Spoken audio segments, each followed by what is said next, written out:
আসসালামু আলাইকুম। আজকে এই যে চেলা মাছ রান্না করবো, মাখিয়ে ঝুঁকিয়ে বা মলা ঠেলা মাছ বলে। এই ঝাল পেঁয়াজ আর রসুন দিয়ে এখানে আমি ঝাল পেঁয়াজটা আগে দিয়ে দিলাম, লবণ দিলাম, এরপরে হলুদ দিয়ে দিলাম। এবার মাখিয়ে রেখে নিচ্ছি। তারপরে যে তেল দিয়ে দিলাম, তেল দিয়ে এটাকে আমি আবার ভালো করে মাখিয়ে নিলাম। এই মাছগুলো সাধারণত বিলে পাওয়া যায়। এই মাছগুলো এখন আমি ঢেলে দিলাম। আমি এটা অনেকটা মাছ কিন্তু এখানে একসাথে মাখিয়ে দিচ্ছি ভালো করে। আমি এটা এখন আমি এই যে পানি দিয়ে দিলাম, পানি দিয়ে এই যে ঢেকে দিলাম। গাইস এই দেখুন হয়ে গেছে। এখন আমি এর ভিতরে এই যে আম দিয়ে দিচ্ছি।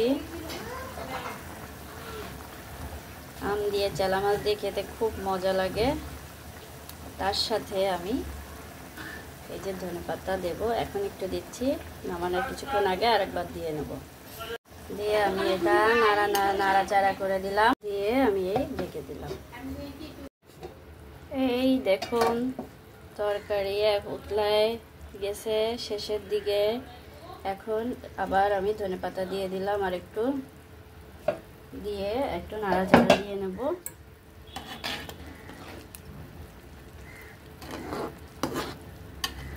চেলা মাছ দিয়ে আম দিয়ে খুব মজাদার স্বাদের তরকারি। তেলও ফুটে গেছে, একটু মাখা মাখা করব। গাইস আপনারা এরকম রান্না করে খেয়ে দেখুন, খুবই মজাদার হয়। কমেন্ট করে জানাবেন কেমন হয়।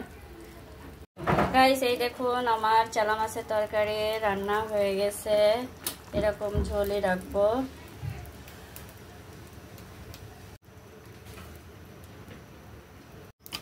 গাইস এই দেখুন আমার রান্না হয়ে গেছে, এরকম ঝোলই রাখবো। আম দিয়ে চেলা মাছ দিয়ে ধনেপাতা দিয়ে রান্না করা হয়ে গেল ঝটপট। গাইস আমার এই রান্না যদি আপনাদের খুব ভালো লেগে থাকে, বেশি বেশি করে একটু সাবস্ক্রাইব করেন, লাইক করেন, শেয়ার করেন, উৎসাহিত করবেন যাতে আরও রান্নার ভিডিও দেখাতে পারি। ধন্যবাদ সবাইকে।